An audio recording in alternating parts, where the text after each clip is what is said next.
Hello everyone, welcome back to my channel. I hope you all are doing well. आज का हमारा topic है साढ़े साती से रिलेटेड, और सैटर्न का जो ढैया वाला टाइम पीरियड होता है उसके रिगार्डिंग भी हम बात करेंगे। देखिए, आप लोगों को बेसिक चीज़ें तो पता ही है कि जो साढ़े साती का जो टाइम पीरियड होता है वो 7.5 साल का होता है। हम इसको 3 फेज़ में डिवाइड करके चलते हैं। उसी तरह से हमें ढैया का भी टाइम पीरियड पता होता है। तो आज का हमारे ये वीडियो काफ़ी ही ज़्यादा डिफरेंट होने वाला है, एंड आई होप आप इस वीडियो से बहुत सारी चीज़ें सीख के जाएंगे, क्योंकि मैं इस वीडियो में जो मैंने चीज़ें नोटिस करी हैं, मैंने मेरी कंसल्टेशंस के दौरान जो चीज़ें नोटिस करी हैं और मैंने खुद ने भी जो चीज़ें एक्सपीरियंस करी हैं, आज मैं उन बेसिस पे आपसे कुछ चीज़ें शेयर करना चाहूँगी कि आप किन किन चीज़ों का आप ध्यान रख सकते हैं, सो दैट ये साढ़े साती का जो टाइम पीरियड है, शनि की जो महादशा अंतर्दशा का जो टाइम पीरियड है, ढैया का जो टाइम पीरियड है, वो आप इजीली आप इस पीरियड को निकाल सकते हैं। सैटर्न का जो टाइम पीरियड होता है, स्पेशली साढ़े साती वाला जो टाइम पीरियड होता है, इसका जो फर्स्ट फेज़ होता है, इसमें आप बहुत बार नोटिस करेंगे कि आपकी लाइफ में अचानक से कुछ ऐसे लोग आ जाते हैं, कुछ ऐसे लोग आपसे जुड़ जाते हैं जिनसे आप दूर दूर तक आपका कोई रिलेशन ही नहीं रहा। आप खुद उन लोगों की तरफ देख के कई बार सोचते हैं कि इस पर्सन से मैं कैसे मिल गई, या इस पर्सन से मैं कैसे मिल गया। और वो जो लोग होते हैं जो आपकी साढ़े साती के दौरान आपकी लाइफ में आते हैं, उनका आपके पास्ट लाइफ से कुछ ना कुछ कनेक्शन ज़रूर होता है।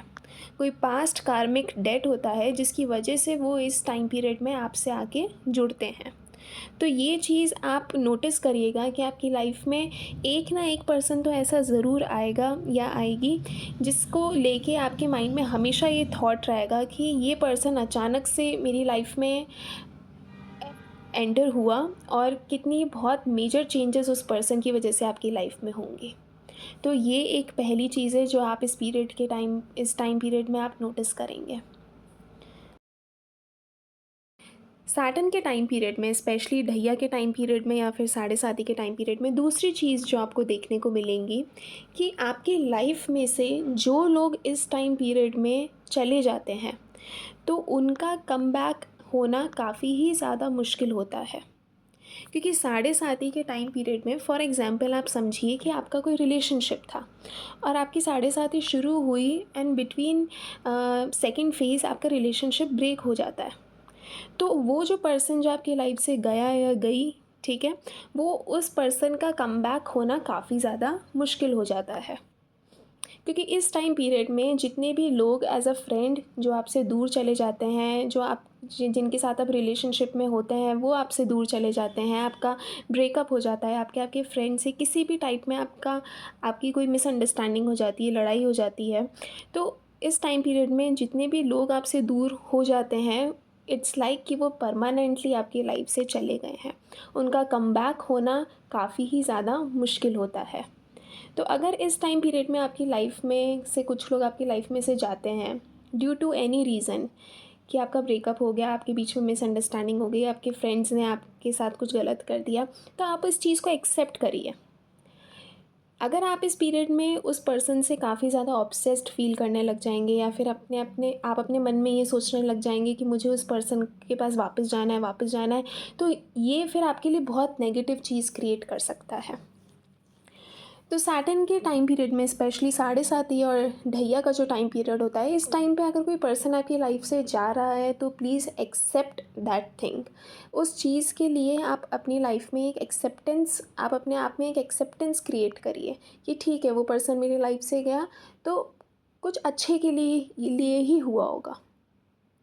और इस टाइम पीरियड में, जैसा कि मैंने आपको पहले बताया, कि कुछ ऐसे लोग आपकी लाइफ में जुड़ जाएंगे जो परमानेंटली आपके साथ लाइफ टाइम रहेंगे।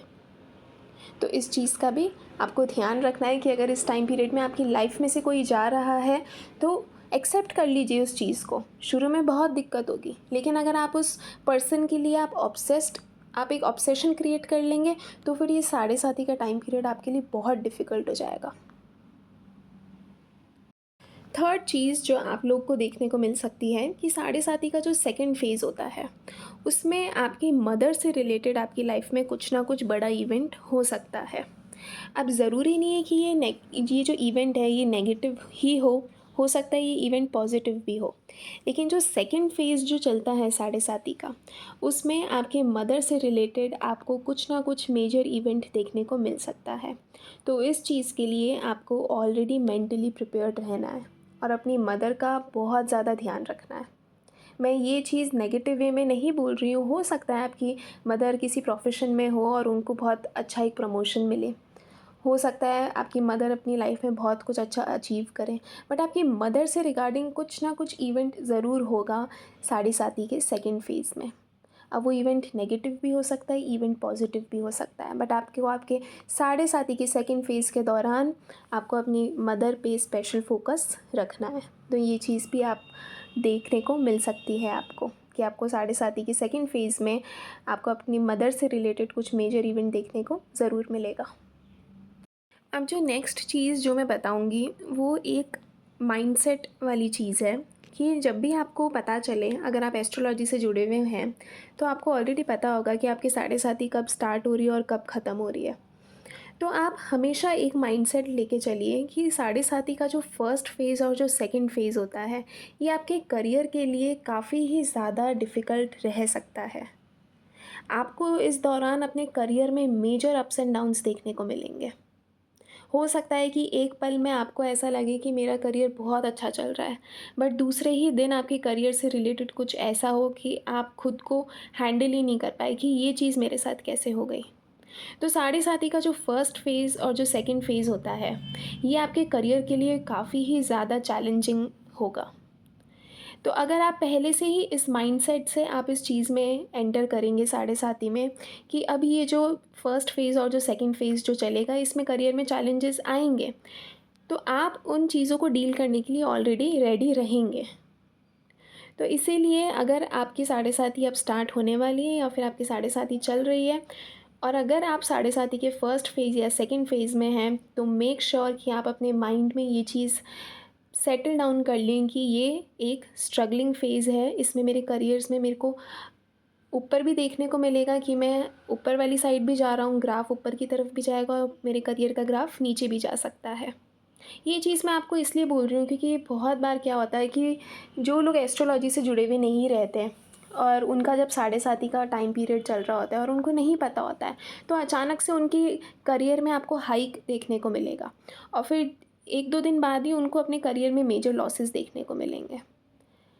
बट जो लोग एस्ट्रोलॉजी से जुड़े हुए रहते हैं, जिनको पता रहता है कि मेरा ये टाइम पीरियड चल रहा है, मेरे साढ़े साती का फर्स्ट या सेकंड फेज़ चल रहा है, उनको ये बात समझ आएगी और वो इस चीज़ को एक्सेप्ट कर पाएंगे कि ये एक थोड़ा सा चैलेंजिंग टाइम पीरियड है। इसमें मेरे को हाईज़ देखने को मिल सकते हैं तो मेरे को लोज़ भी देखने को मिल सकते हैं। तो you should be mentally ready for these challenges. और ये चैलेंजेस हर किसी के लाइफ में आएंगे, क्योंकि सैटर्न का ये एक टेस्टिंग टाइम पीरियड होता है। तो इसीलिए अगर आपकी साढ़े साती चल रही है और आप फर्स्ट या सेकंड फेज़ में हैं, या फिर अब आपकी साढ़े साती स्टार्ट होने वाली है, तो मेक श्योर आप अपने माइंड को ऑलरेडी उस अकॉर्डिंग सेट करें कि इस टाइम पीरियड में चैलेंजेस आएंगे और मुझे उस अकॉर्डिंग एक्शंस लेने हैं। अगर चैलेंजेस आएंगे तो मेरे को ज़्यादा डिप्रेस्ड फील नहीं करना है। इसीलिए आप देखेंगे कि साढ़े साती के दौरान या फिर ढैया के दौरान, सैटर्न के टाइम पीरियड में भी बहुत ज़्यादा लोग डिप्रेशन में जाते हैं, एंग्जाइटी से सफ़र करते हैं। वो इसलिए बिकॉज़ उनको ये सारी चीज़ें एक्सपेक्टेड नहीं होती हैं।